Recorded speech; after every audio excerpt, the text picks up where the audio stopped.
Welcome, ladies and gentlemen, to the only league whose teams have never been defeated by G2.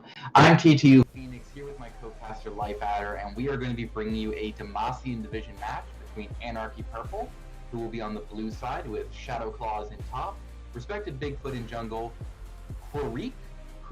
I'm going to say Creek in mid, Nico Nya in ADC, and Germproof in support. And then on red side, we have Broken R Button, with Mr. Fisheye in the top lane, Finzel in the jungle, Chelsea Forever 95 in mid, Oceans Andrew in ADC, and Extra Ho in support. The teams are working on the pick bans now. They've almost finished that up. So we're just going to be transitioning into that, and we will walk you through all of their picks and bans. Yeah. So how are you doing, Anarchy? I'm psyched for this game. I've cast Demacian Division games before, and I always enjoy Demacian Division games because it's so unpredictable where the game is going to revolve around. Like, I've seen games where it's all about the bot lane, where it's all about the jungle, and I feel like in some other divisions, teams sometimes have a specific strategy of like, okay, we play around bot, we play around mid. But everyone in the Demacian division has unlimited potential, and you don't know who's going to carry from one game to the next. Right. I like to see what's gonna happen here.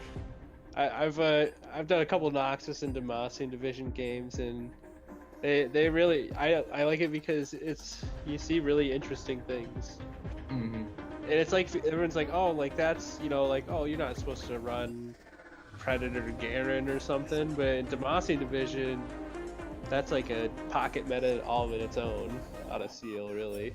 I believe, I don't remember which team or player this is, unfortunately, but there's someone I think in Nox's division who plays a lot of Jinx mid with like Manamune into Triforce and Comet, and it's all about W spam. So I've never seen that outside of the field, but I've seen it have a lot of success in the field. So just skimming some of the picks and bans, it looks like we've got relatively conventional lanes, but it'll still be interesting, I think, to see what we're gonna get out of it. Yeah. All right, there we go. So yeah, so Anarchy Purple is blue side. They've got Ornn, Sej, Lux, Ashe, and Sona versus Broken R Button, Maokai, Zac. I'm gonna assume that's a Rumble mid, Tristana, and Nautilus. Both teams got a bunch of CC. They do. You've got the triple tank on Broken R Button, double tank on Anarchy Purple, but Sona and Lux and Ashe are also bringing a lot of CC. So we're going to see a lot of, I think, really explosive team fighting based around which teams get the better engages. One thing that does jump out to me is Anarchy Purple is heavily indexed into magic damage. Their only physical damage is Ashe. And Zac and Maokai love building magic resist. They love Spirit Visage. Maokai loves Abyssal Mask. Both are pretty good with Adaptive Helm as well. So I wouldn't be surprised to see 2 or even 3 MR items out of both Zac and Maokai. There should be a lot of Merc Treads on Broken R Button's side. And so Anarchy Purple could really get into a position where if their Ashe is behind, Maokai and Zac will never die, because Lux is not going to have the burst to kill a Zac or Maokai with 200 MR and 3,000 health. Ornn will take too long to grind them down, and same with Sejuani. So I feel like Anarchy is really kind of banking on their bot lane getting ahead. But Broken R Button have Nautilus, which is, he's just a really reliable support, and he's very good into immobile, squishy enchanters like Sona. And Tristana has a really threatening level 2 and 3 all in. So Anarchy Purple's gonna have to be careful that the lane just doesn't snowball off of one Nautilus up. I agree completely. I say that they both have gank heavy early tank jungles. They both have pretty safe ADCs. They have engage support and enchanter support, so that's a big difference. Like you're saying, like a Nautilus hook could be a big deal in the bot lane.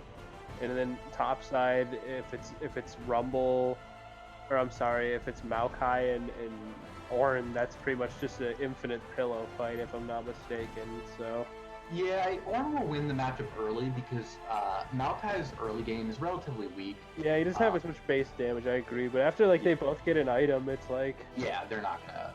It's gonna take them too long to kill each other before one of them could just retreat back to the tower. And I did highlight it on Anarchy Purple, but Broken Arbon has also gone for magic damage. So I'd like to see a lot of magic resist out of the Sedge and the Ornn. Sedge can actually make very good use out of Abyssal Mask, which is an Ornn upgradable item. So I'd like to see that for her. Probably Banshees on the Lux and maybe on the Sona as well, just to help them deny like a Zac Engage or a Nautilus Ult or a Nautilus Hook.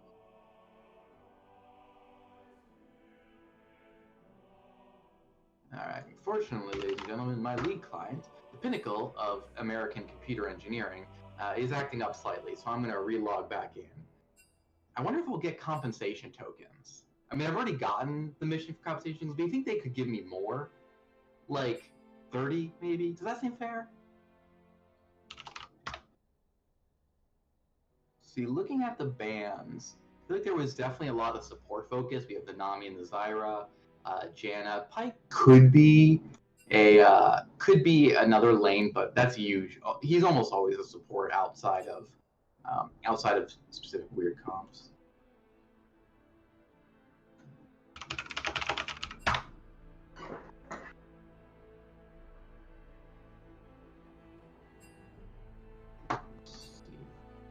I mean, what do we think about bans? I think, There's all these bans down here too. What I find interesting is that Broken Arbon prioritized their supports. They banned 2 supports, Nami and Zyra, and Anarchy Purple, I think, correctly responded by picking their support in the first rotation. When you're in a situation where you think that the enemy team is trying to target ban one of your players, you usually want to pick them in the first rotation so that their pool doesn't get pinched again in the second ban rotation.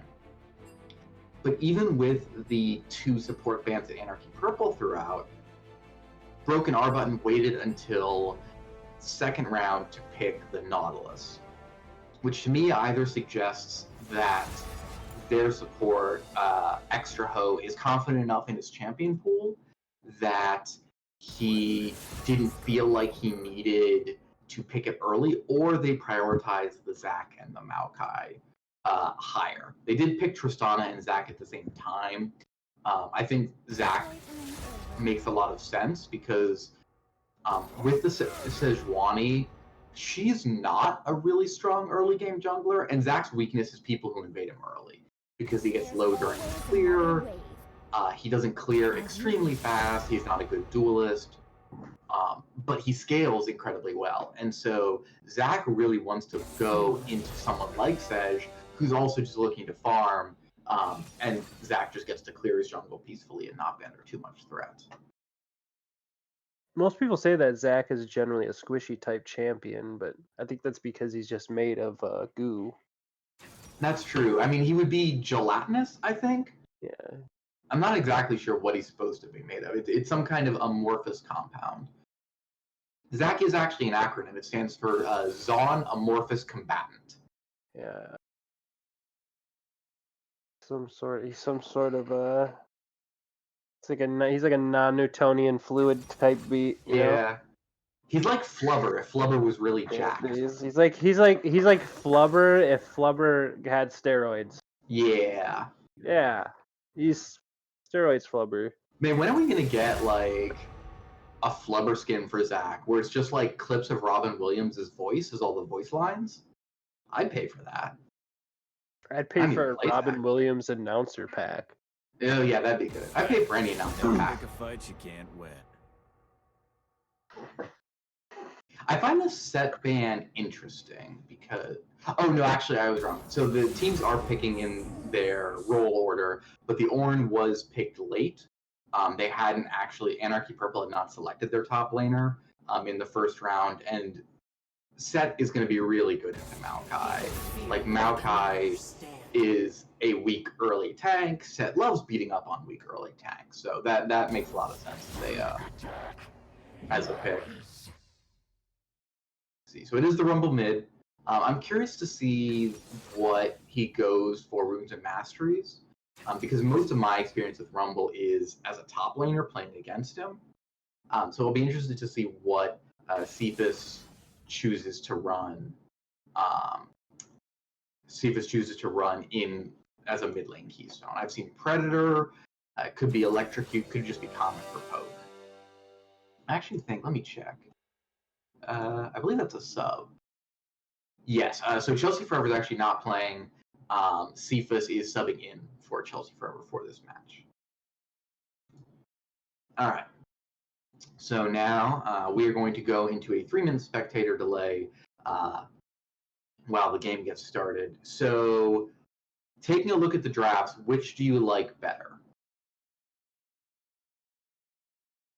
Like me personally, I probably have to say that I like the Ornn Sejuani better. It's such a good engage, but I'm actually gonna pick Broken R button because I feel like there are fewer weak points in their composition, because Ashe, Sona, Lux are all very vulnerable to getting hit by a Zac engage, a Nautilus hook, or a Nautilus ult out of a Fog of War. But if they try the reverse engage, Rumble, he's a pseudo frontliner. He's not a frontliner. He's not tanky, but he builds some health. It's not unknown for him to build Zhonya's or Banshees for a little bit of defense. And Tristana is very safe with her jump. So I feel like the carries of Anarchy Purple are more vulnerable to getting engaged on than the carries of Broken R button are. I'd have Plus, to Maokai agree. and Nautilus peel really well. They have like a little bit more of a dangerous comp, but I do think that they have more agency on how they play their team fight and how they play a fight and disengage a fight, because they have Lux with like a pseudo global ult, Ashe with the arrow from wherever. True.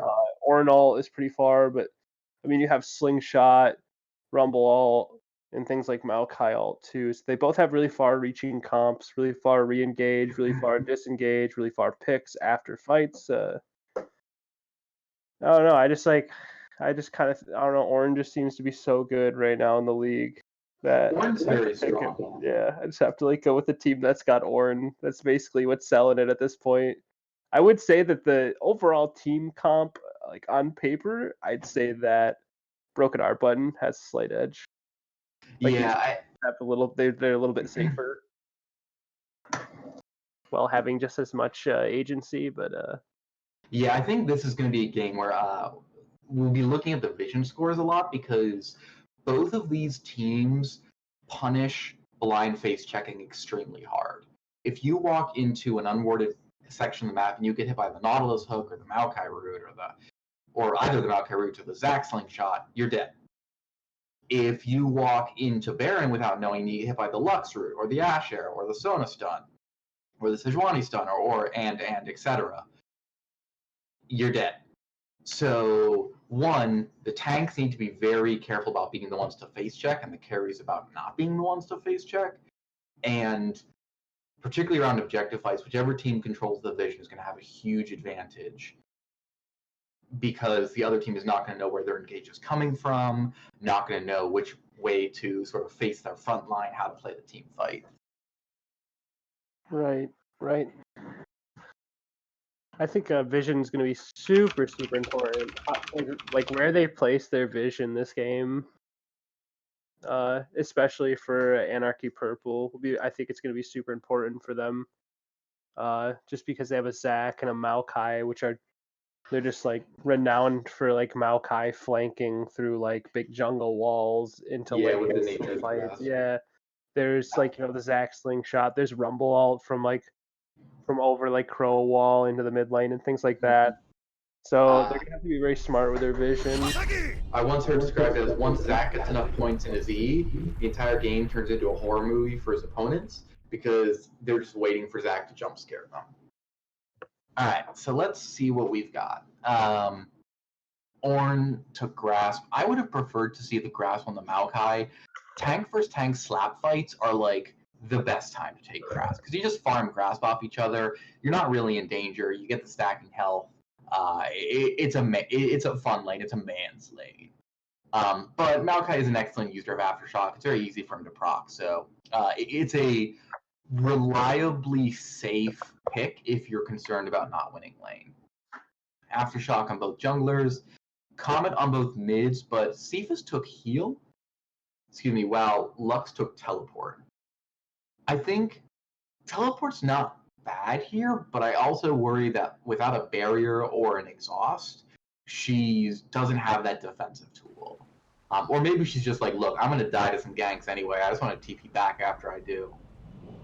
Hail and Blades Ashe, I think, is going to be interesting. I feel like Ashe has a lot of flexibility in what keystone she takes. I've seen Grasp, Lethal Tempo, Press the Attack. Like, there's a lot of keystones that Ashe can take, so I'll be excited to see how this one works out for her. And then I think the rest is all pretty standard. Press the Attack, Tristana, Aftershock, and Area on both supports. Welcome to Summoner's Rift. Let's see, looking at starting items, mostly pretty standard. Both supports took Relic Shield. That's very standard on Nautilus. I think the pick on Sona makes sense because she's under a lot of threat in a Nautilus lane, and she's definitely at risk of dying if she gets hooked because she walked up to poke. So you're going to get less gold income out of Relic Shield, but it's a safe option. I would have preferred to see Corrupting Potion on top lane. I love Corrupting Potion in general, and I always take it if I can. Plus, as Ornn, you can't build potions, but you can build D-Shield if you need it. Maokai can't build items in lane. Can I get one more timestamp from... Okay, yeah, I'm right with you. All right, cool. Yeah. So, both teams 5-pointed. Lux is going to drop a ward onto the Raptors to see whether Zach goes there. But Zach is starting bot lane.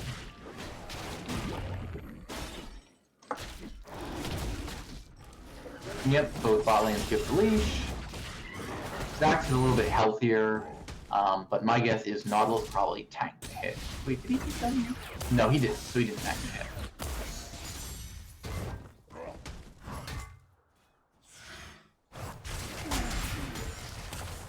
So Sejuani has immediately packed up to the top side for her blue buff while Zach is clearing his crop. I'm generally an advocate of full clearing the side you start on because it gets you more gold and experience, but it's going to get Sej to level 3 and double buffs faster. Ooh, early hook. Yeah, the hook lands, passive on it, Tristana Rocket jumps in, does have the satchel charge on. Ashe Yep. gonna get her nice and low.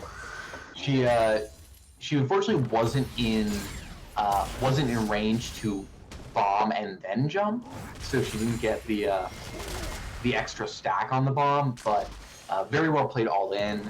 Extra hooks at level 1, knowing he's about to hit level 2 as Ocean's Andrew kills the minion, and they get a really good trade. Oh, good gank in mid. Nice binding light, gonna land the Yeah, E. of course. And empowered auto from the Lux passive. That's first blood. Yeah, Cephas needed to flash or heal early before he got hit by the stun, but he just goes down during the Sejuani CC and gives over first blood. And he is now doesn't have any potions, has only purchased boots. The wave's crashing in bot, and Lux can TP back if she wants to, so that's definitely going to set her up for success. Yeah, that's what I would have liked to see, the Corrupting Potion in top lane. Ornn's already low on mana, in a way that Corrupting Potion would help fix. Also, what did he take for secondaries? He took Biscuits and Insight, which is the standard build, but I really like Mana Flow and Transcendence, because Mana Flow solves most tanks' mana issues, and it's very easy to stack in top lane. and Transcendence is good because as a tank you tend to be swimming in cooldown reduction, and this gets you some early. Oop. Okay. Zach looking for the slingshot, Ornn able to just step away. Yeah. Maokai played up a bit much, and Ornn just recognized that. He's like, hey, I'm low on mana, I don't necessarily want to fight here. And he backs up.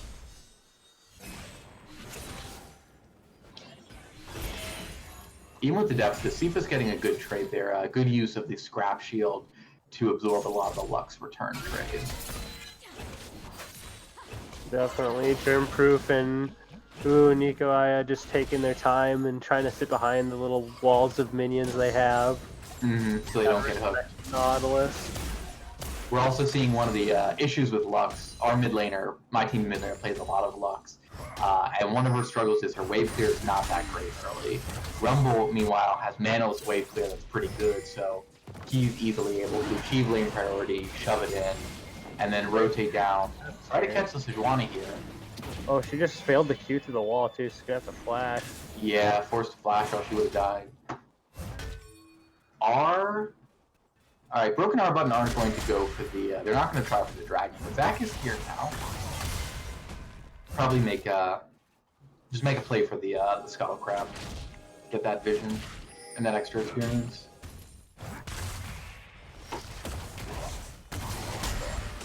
Zach's gonna try to invade Sedge, but he's just gonna clear Raptors. Now he's gonna, this goo man's gonna slap this crab around. He doesn't have Elastic Slingshot, so he can't knock off the Scuttle's armor until right now. There we go. That was finished off. Ooh, Ornn's looking to go in on the Maokai here. Maokai's got a flash. Oh, very low. Flash is back. Nature's Grasp comes out, but he's still in auto range. Yeah, and that's one of the powers of the Grasp. Even though Ornn was out of mana, couldn't ult, he still has the increased damage that he's going to get. He's already done 122 bonus damage with Grasp.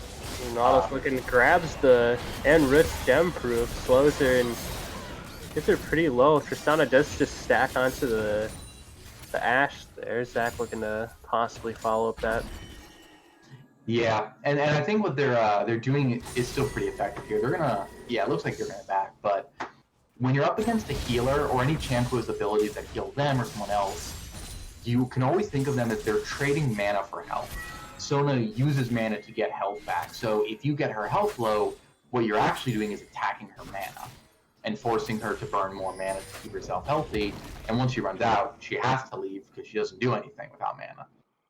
And notably, Relic Shield gives her health regen, but not mana regen, which is what Spell Thief does. So she's going to be a little more starved for mana than a Sona would, who's able to take the more offensive item. But she did take Mana Flip and Presence of Mind, so Yeah, I think that the Relic Shield wasn't a horrible choice on her, just for the fact that she is going against like a Vanguard. No, I agree 100%. I think that was the better choice, just because it gives health, and it will be, if she walks up to poke the, either of the Tristana or the Nautilus, she's really in danger herself. So it is just safer to take the Relic Shield, and she's now got a Chalice of Harmony, which gives mana regen, so she should be fine. See, both top laners have their Cinderbolt, have their Bambi Cinder. Sejuani does as well, and Zach just purchased it. So all the tanks have their fire. Nautilus went for one as well, which I'm a little less enthused on. It's really good for top lane tanks because they tend to have a lot of CC, they can proc for bonus damage, it gives them wave clear, and it's key on a tank jungle as well for the clear. But Nautilus doesn't care as much about wave clear because he's the support. Right, I feel like it's just getting in the way of him getting like a Knight's Vow or like a Locket. Yeah, I would have liked a Zeke's or a Locket because, or even an Abyssal Mask, though it's very expensive on a support budget, because again, you're into magic damage. Like all the... I think a Mikhail's right now would be really good against this team. Oh yeah, Mikhail's Crucible for the Look at all the this. Sona would be really valuable. Yeah, well, just not just the Sona. There's the. I'm talking about even the Nautilus could build one right now. True. Yeah, he could. He could He's even got a shield, so. Yeah, I mean, like, yeah, I'm like, that's I'm like, he could build that right now. He could, I mean, it's got a cleanse on it from like all the CC on the side of Anarchy Purple. So Yeah, cleansing the Ash Arrow, the Lux Root, the Sagiston. being able to cleanse this Tristana if she's in trouble is huge. Yeah. All right, Oran's shoving the Maokai in, which is pretty expected. He's got a kill. And he's just a strong early lane. Rumble's rotating up. He is on a ward. Zac is down the private too. It's like Cephas has the equalizer. Is he gonna force this? Got the slow. Claw's gonna try to fight it, but he's rooted out of the second half of his ultimate. But Zac he's still healthy enough. shot there. Oh, Binding Light does land. Sejuani goes in. She's trying to get stacks on him. He's running as fast as he can. Has to pass him. Slowed. Probably trying to get there in time to help, but I don't think gonna, it's fast enough. And they're gonna give the kill to Nico, yeah. So this is gonna be a Triforce Ash. She's got a Phage and a Sapphire Crystal, presumably machine. I don't have a lot of experience with that because I don't play ADC much, but I'm very excited to see how effective that is versus the more conventional crit build that we see coming out of Ocean's Andrew. Well, Orange low here, but he's gonna Searing charge away and be fine. Yeah, Mr. Freeshy's actually playing this like pretty well. If you just watch the trades, he's actually using his Twisted Advance Invulnerability frames to dodge that slow and damage from Ornq, which is just giving him the advantage in these trades now. And he's gone my preferred rune page, which is I would think that'd be like Demolish, Conditioning, Overgrowth, and then Transcendence. Mana Flip Band, which he's already stacked, and you can see Ornn completely out of mana, forced to back, whereas Mr. Fishy is at, 30-ish% mana, and he's able to stick around and maintain presence in the lane. He's gonna be spotted out. Both junglers are looking at a Rift Herald, but I think just to make sure the other team isn't doing it. Ash is pinging that her ult's ready. Oh, they've rotated the bot lane up to top. 3 members headed towards the top side now. Yeah, Anarchy Purple, this is the classic setup. You see it a lot in LCS and LEC where at, 8 to 10 minutes, they'll rotate their bot lane up. Oh. They're dropping down. She's got to drop the shield. He's walking in on her. Both flashes come out. Final Spark also in the burn on it. Oh, but Cephas overcommits.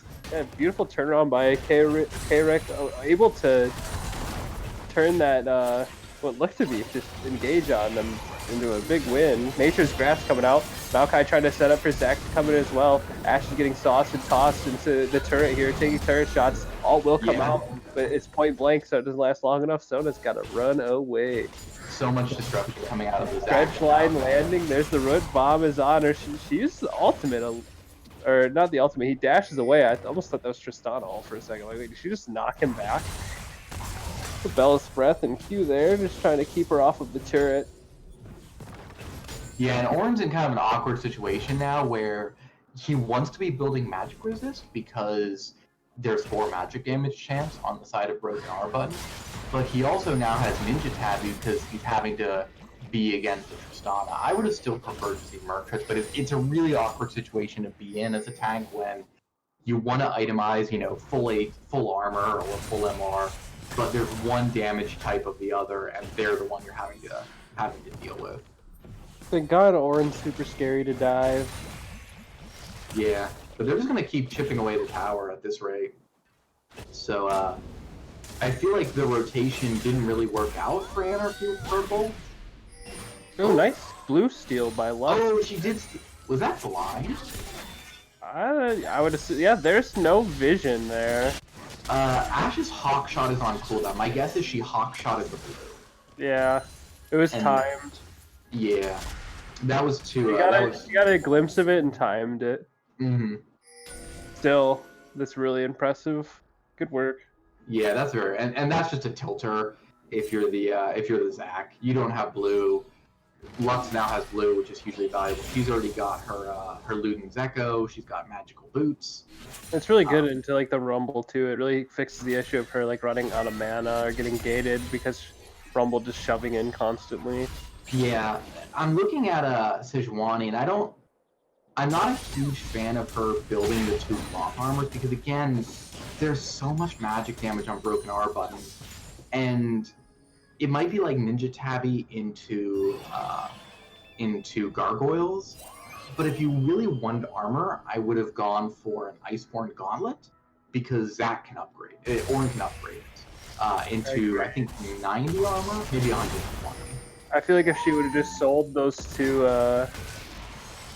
if she would have just not got the 2 cloth armors and instead got like a Negatron cloak and not really that into anything, but just to get that base chunk of MR. I would like it for Abyssal Max, like right, because you have that, yeah, or getting a Spectre's Cowl or something. Yeah, when you have so much damage on your team, Abyssal Max is hugely valuable, especially because your Lux is fed. And so now when Sej if Sej or Ornn go in and they have that aura, you know, everyone that's near them is going to take more damage, 15% more damage from the Lux ult. Rumble's We're going to see this. They're going to turn it. Equalizer there.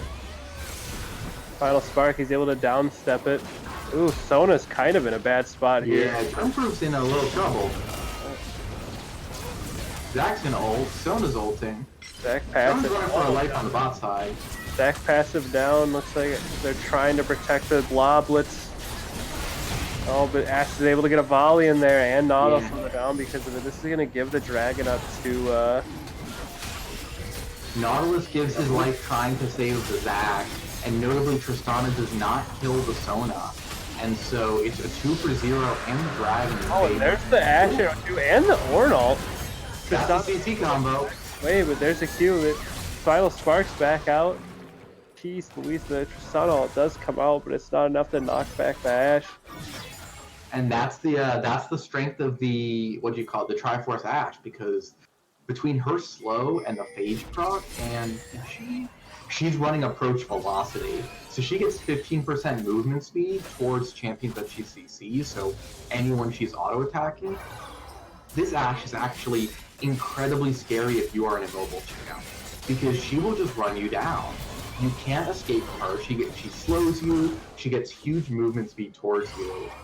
Nico Nya is going to need some tank killing. I'd like to see a Bork next, but she is really strong right now and is very well positioned to just pop off in this game as long as Anarchy Purple can bring enough CC, enough steel to keep her safe.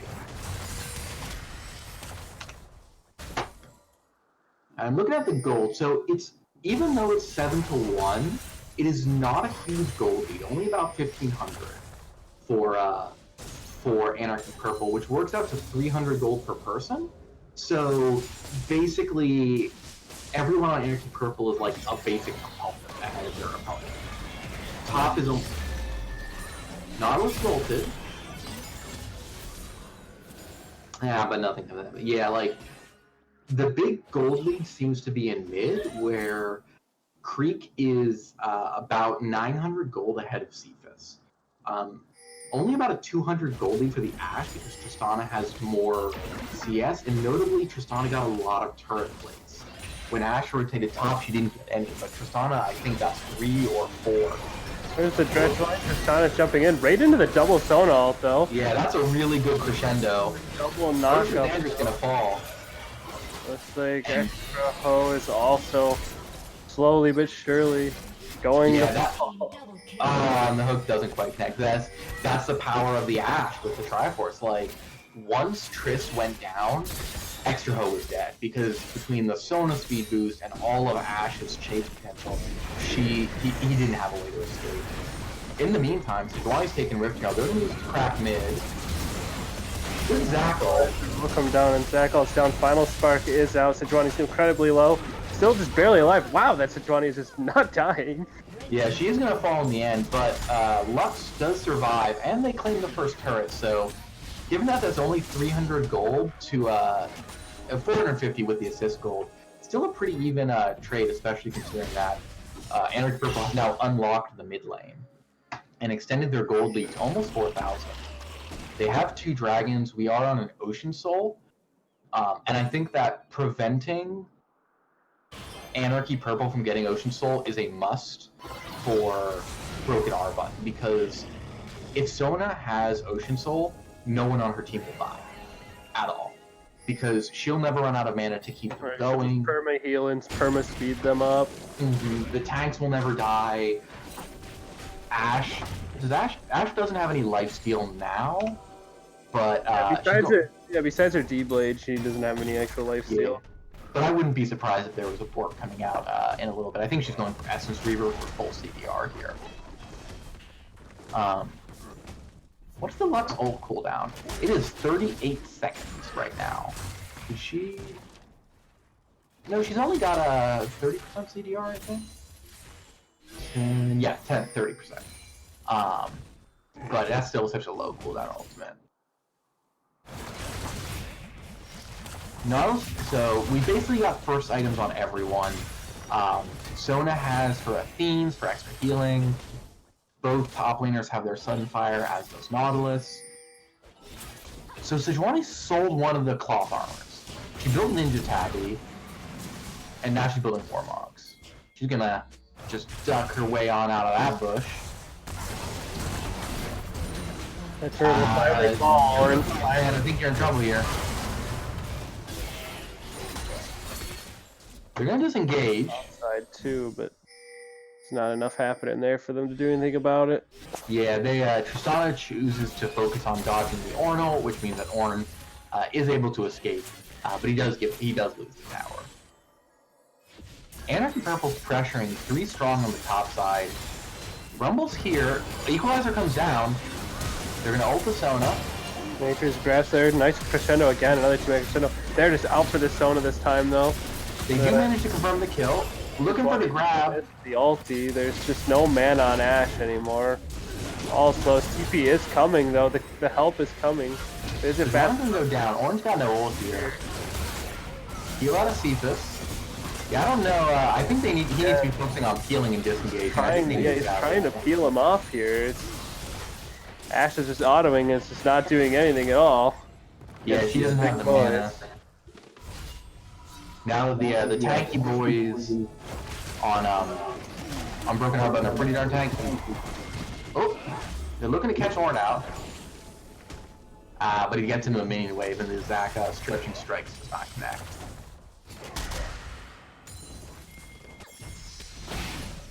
Looks like Lux found a Rumble there in the with the old binding late W combo. Yep, Ashe has now completed her Essence Reaver, so she's got full CDR and is no longer going to have to worry about the mana concerns from the last fight. Working on what I assume is the Perfect Freeze here. Yeah, Zac's building his Spirit Visage, so... Oh, careful, Trist. So the thing I would talk about during the draft is coming true, where the tanks on Broken R Button are stacking Mark, but crucially Ashe is fed. I think she is going to need some anti-tank, either a Last Whisper item or a Blade of the Ruined King, but they can't just itemize fully into Nazi because they'll get shredded by the Ashe. I think they're trying to pick off the Lux here. Equalizer. Yeah, pick on Krieg. Krieg is picked down, but they're here to answer. Anarchy Purple's looking to take the bot side of the river. Yeah, the Lux doesn't have flash, so she really doesn't have weight. She trades back a D5 damage. Good. Catch on the Triss. Flash auto. Ashe was reaching a little bit forward, kind of got a little bit position in the fight. He's able to back from the Ornn. Zac is able to almost come back, but not able to. Ornn is just sitting there. Is this going to be a quadra for Shadow Claws? Maokai is trying to get it. Nico and Yao's going to take it, but that was huge Ornn CC. And with Tristana down, half of the damage from Broken R Button is gone. Lux TP's top to finish sieging this topside turret as well. Yeah, and the issue there was Broken R Button make a really good pick on the Lux. They're like, alright, Dragon's coming up, let's look for a pick so that we can then take a 4v5. But they use the Rumble ultimate to do it, which means that when the big team fight breaks out, that huge team shredding ultimate is not available. And Caesar's only has his Flame Spitter and Electro Harpoons, and Tristana's already down, and that's just not enough damage. Orange got both of his upgrades. Tristana stayed after shoving and killing Corinne to like shove the wave in, which left her staggered behind the rest of the team. That's why Ash was able to grab her at Pixel Bush there. Yeah, she shoved it in, and it was warded. And I mean, that's what you would do. I mean, I don't think it was a wrong choice. It's just that that's the reason that she was slightly isolated on the backside of the team there. It's just she was trying to maximize her gold after the pick. And that's the awkward thing where, as we mentioned, like, dark areas of the map are hugely dangerous because if you walk into a bush and you don't know that it's clear of wards, you get hit by an Ash ult and you die. Ornn has upgraded Ash's Trinity Force into Trinity Fusion, which is an interesting upgrade. It's one of the higher gold value upgrades, but it also in some ways is less useful because it just gives you a little bit of a lot of things, like 100 health, 100 mana, I believe 5 AD, but it's overall a good upgrade. And since Ash doesn't appear to be building towards Infinity Edge or Blade of the Ruined King right away, I think that it makes sense to upgrade that and get her any Ornn upgrade. She might be going QSS next. I would not doubt it. I would guess either that or Wit's End. Yeah, and I think QSS is better. Yeah, I'd say QSS gives her slightly more agency. Yeah. That if Sona dies in a fight early, she's like still okay. Late to like peel herself a little. Yeah. Oh, here comes the flank from Sejuani and Sony. Oh, Ash's enchanted crystal arrow just misses. But Ornn's on this fight kind of alone now. They kind of collapse into it, but the Orange one's kind of all up in the hallway. Oh my gosh, this Orange is nasty. Final spark on these guys. Holy crap. The Equalizer's down to try to split the fight, but guess what? The fight's not split enough. Maokai's just caught in this bush over here. Actually cues everyone back, but they're able to dash back in. Tristana trying to kite back and get away. Gets slugged by the Ash Volley. Is able to rocket jump, but it's canceled. She's trying to keep going. Oh, but there's a Lux Q and Ash W able to catch her before she can get out of range. The only member standing is Rumble, and I just don't think Rumble's going to be able to do anything for the Broken R buttons here without an ult to try to stop this Baron. Ash has spent over 2 minutes being hasted by approach velocity. She has spent about 7% of this game with 15% bonus movement speed from approach velocity. That's gross. Yeah, they try to collapse on the Ornn, but he's pretty tanky and they don't kill him, and then they're all in the channel. Ornn calls the ult, and then a perfect Sona ult guarantees that they're all sitting in place for the second half. And guarantees that triple knockup. Ornn gets the pillar into the Searing Charge knockup. Sejuani goes in. Maokai, Mr. Fishi does go into the back line, and with his ult manages to pick off the Sona, but then he's taken out the, at the time, 1-in-1 Sona, and has given up. Is just going to be surrounded by the enemy and taken down. Yep, it is a QSS on Ash. She's working on the Mercurial Scimitar. I believe I don't think you need another longsword, so I'm curious to see what that other longsword going to be. Could be double light steal if you wanted for Bloodthirster.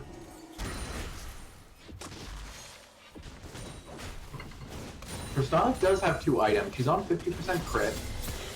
So this Tristana is pretty strong. She can do a lot of damage if she's allowed to free hit, but it's going to be hard for her to get to free hit the squishies of Anarchy Purple without getting either taken out herself or getting CC'd.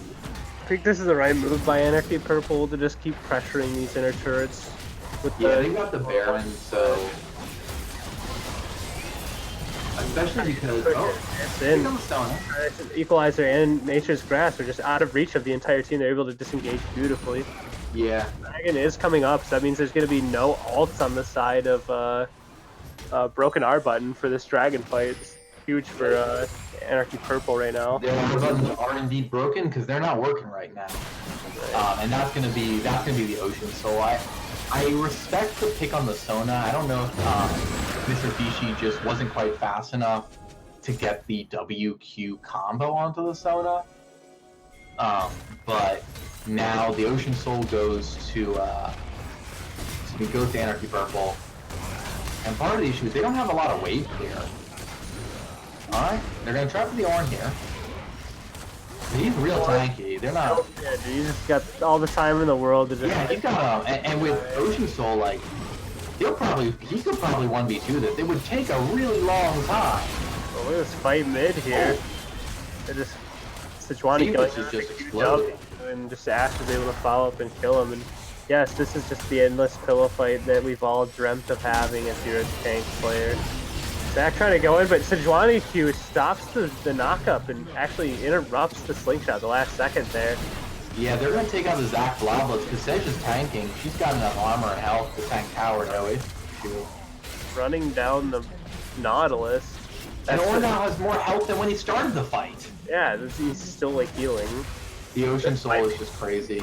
Yeah, I mean, really this Ornn smart move would just be to walk into the mid lane and end the game. Well, they already claimed the mid inhibitor, so he's just trying to get them the top and hit. I think they could just pressure the Nexus turrets. Yeah, I think they're gonna take out Mr. Fishi here. Try for the double. Oh, they're gonna triple in here. They still have Ornn ult and the Ashe ult and the Lux ult. Yeah, and Ashe actually used her ult in the mid lane, but it's already back up for the 40% CDR. We love that. So oh, it's Cam. Donna's getting sauced and tossed here. Gets ran over by the Ram guy. The Equalizer down onto the Lux. Lux is getting caught out here. She might not get out of this one alive. Is shielding herself. Jeez, Louise flashes back and does get the heal. What in the world? Barrier is enough. Heck is she still alive? Oh, Zach's still trying to get to her. This is a vendetta at this point, trying to kill Lux, but it's just so much. She's healing so much. God, the Ocean Soul and that shield just came back, like just in time. Anarchy Purple taking the first game, but with a big stomp here. Yeah, that's a 12,000 gold lead. That felt very convincing from their perspective. I think a lot of it came down to the Ashe got ahead.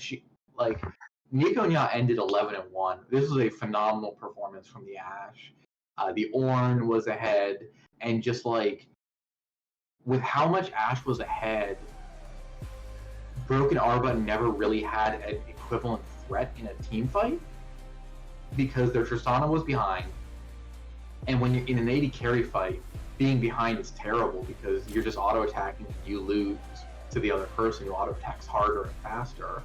And Cephas, like, the Rumble was good, but he has to put himself up close to use the Flame Spitter on the Harpoon, and it was just too risky for him. Like, his main contribution to fights was the Equalizer, but if that's not killing people, then it's really dangerous for him to really go in. So what do we want to see differently for Broken Arba? Because I don't dislike the comp. No, I don't think the comp was the issue. I don't think the comp was the issue as much as like it just happened to be like they lost a few skirmishes, lost a few ganks, like things just didn't like the shots didn't land for Broken Arba, and then the purple just kind of snowballed a little bit ahead to a point to where they just won the fights. Yeah, this would be a case where I wouldn't mind a salty run back just because I think that the comp would be good. The only thing I might want more is to put Cephas on a more traditional mage, something that's just a little bit safer than Rumble and can kind of put out the damage without having to put himself in danger. Yeah, having like a Syndra or something to like actually just burst down like a Sona or burst down an Ashe would be really good. Cassiopeia or like really any mage with like a moderate amount of range. I think I would like, just because then he's like, all right, I'm just gonna do damage from behind my triple tank line, and not really be threatened. So I think we're gonna take a quick minute as we set up the other game, set up the next game. They are allowed a 10-minute break, stretch their legs, get something to drink, get a snack. That's what I need, man. I need the remission right now, my man. These players, dude. I'm over here casting. I'm breaking a sweat and stuff. So we're gonna go quiet for a few minutes, and we will see you back in just a moment.